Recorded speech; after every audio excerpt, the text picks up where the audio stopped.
एक बहुत ही बड़ी न्यूज देखने को मिल रही है। मतलब इस न्यूज को देखने के बाद जहां ईरान खुशी से उछल रहा है, वही सारे अरब देश अपना माथा पीटने पर मजबूर हो चुके हैं, क्योंकि ट्रंप ने बीच मैदान में इन शेखों को अकेला छोड़ दिया। जी हाँ, आपके सामने न्यूज 18 का आर्टिकल होगा, जिसके मुताबिक ट्रंप ने आनन फानन में कतर से अपने सारे जेट्स और हथियार अब हटाने शुरू कर दिए हैं। यानी कतर में जो अमेरिकी बेस है वो ही खाली किया जा रहा है। दरअसल आपको याद होगा कि कल को ईरान ने कतर में स्थित अमेरिकी सैन्य बेस यानी अल उदीद बेस पर अपने बैलिस्टिक मिसाइलों से भयंकर हमला कर दिया। बताया जा रहा है कि ये हमला इतना भयंकर था कि कतर के अल उदीद बेस पर जो अमेरिकी सैनिक थे वो अंडरग्राउंड बेस में छिपे थे।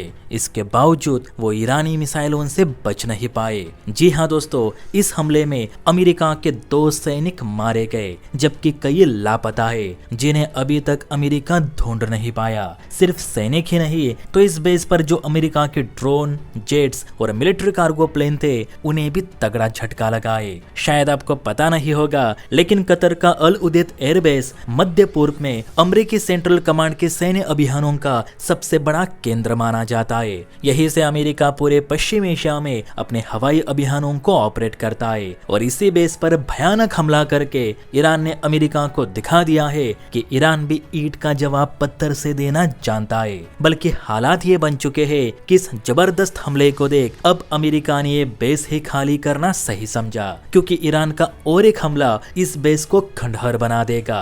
यही कारण है कि ट्रंप ने आनन फानन में इस बेस पर मौजूद सारे जेट्स, ड्रोन और अन्य हथियारों को अब कतर से इजराइल शिफ्ट करना शुरू कर दिया है। खबर के अनुसार अमेरिका ने कतर में मौजूद अपने F-15 fighter jets, KC-135 oil tanker, C-17 Globemaster, E-3 अवॉक्स, MQ-9 predator drone और अन्य डिफेंस सिस्टम अर्जेंट बेसिस पर इजराइल शिफ्ट कर रहा है। अब इन्हें इजराइल ही क्यों भेजे जा रहे हैं? क्योंकि एक तो इजराइल ईरान से दूर है, ईरान के पास अपनी रक्षा के लिए आयरन डोम है, जिससे संभावित ईरानी मिसाइल और ड्रोन हमलों से अमेरिकी हथियार सुरक्षित रहेंगे।